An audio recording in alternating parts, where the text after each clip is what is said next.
Donald Trump এবং নরেন্দ্র মোদী তারা দীর্ঘ কয়েক মাস পরে একত্রিত হলেন। আমরা প্রথমে ভিডিও চিত্রে নিজেরা দেখব। সম্প্রতি আমরা দেখলাম বিশ্বের বিভিন্ন দেশের নেতারা নিজেদের স্বার্থ, নিরাপত্তা ও প্রভাব রক্ষার জন্য দীর্ঘ সময় পরেও আবার একত্রিত হন, বৈঠকে বসেন, আলোচনা করেন।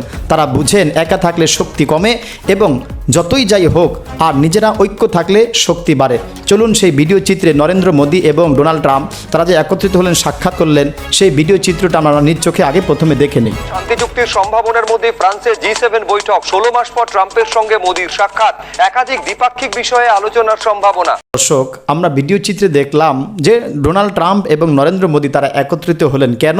তারা বুঝে একা থাকলে শক্তি কমে, একত্র হলে প্রভাব বাড়ে। কিন্তু আফসোসের বিষয় হলো মুসলমানদের মধ্যে অনেক সময় উল্টো চিত্র দেখা যায়। কেউ ফুটবল নিয়ে বিভক্ত, কেউ দল বা সংগঠন নিয়ে বিভক্ত, কেউ মাযহাব নিয়ে বিরোধ নিয়ে মন্তব্য, আবার কেউ জড়িয়ে পড়ে নিজের মন্তব্যের কারণে, কেউ নামাজে ছোটোখাটো মাসআলা নিয়ে স্পষ্ট করে না বলে অস্পষ্ট নিয়ে ঘুরে বেড়ায়। অথচ আমাদের শিক্ষা কি ছিল?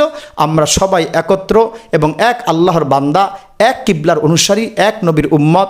মতের পার্থক্য থাকতে পারে কিন্তু বিভেদ ও শত্রুতা যেন না হয়। কেননা আল্লাহ তাআলা বলেন, ওয়াতাসিমু বিহাবলিল্লাহি জামিআন ওয়ালা তাফাররাকু, তোমরা সবাই আল্লাহর এক রশিকে, তোমরা সবাই আল্লাহর রশিকে দৃঢ়ভাবে, মজবুতভাবে আঁকড়ে ধরো, মজবুতি করে ধরো। সূরা আলে ইমরান 103 নম্বর আয়াত।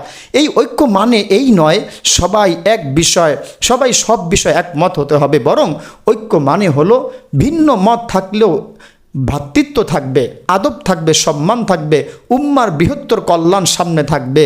সম্মানিত দর্শক, এই যে নরেন্দ্র মোদী এবং ডোনাল্ড ট্রাম্প যে 7 বিষয় নিয়ে কথা বললেন, আসলে G7, এই G7 কি সেই বিষয়টি আলোচনা করা দরকার। G7 হলো বিশ্বের অর্থনৈতিকভাবে শক্তিশালী 7টি দেশের জোটকে, এইটাকে বলা হয় G7। এই নরেন্দ্র মোদী এবং ডোনাল্ড ট্রাম্প এই G7-এ কী বিষয়ে আলোচনা করলেন অবশ্যই আমরা সামাজিক যোগাযোগ মাধ্যমে দেখেছি, কিন্তু G7 বলা হয় কয়েকটা, অর্থাৎ 7টি দেশকে একত্রিত। G7 হলো বিশ্বের অর্থনৈতিকভাবে শক্তিশালী 7টি দেশের জোট। সেই দেশগুলো হলো যুক্তরাষ্ট্র, কানাডা, যুক্তরাজ্য, ফ্রান্স, জার্মানি, ইতালি, জাপান। তারা সাধারণত বৈঠকে আলোচনা করে বিশ্ব অর্থনীতি, যুদ্ধ নিরাপত্তা, বাণিজ্য, প্রযুক্তি, জ্বালানি, আন্তর্জাতিক নীতি। এর থেকে শিক্ষা হলো যারা নিজেদের স্বার্থে একত্রিত হতে পারে তাহলে মুসলমানদেরও উচিত মত পার্থক্য রেখে হলেও ভ্রাতৃত্ব, আদব ও ন্যায়ের ভিতরে থাকা। মহান আল্লাহ তাআলা আমাদের সকল মুসলিমদেরকে এক হয়ে, ন্যাক হয়ে একসাথে বাঁচার তৌফিক দান করেন এবং সমস্ত কাফের, মুশরিক, কুফফারদের বিরুদ্ধে আল্লাহ তাআলা আমাদের সকলকে সোচ্চার হওয়ার তৌফিক দান করেন। আমিন ইয়া রাব্বাল আলামিন।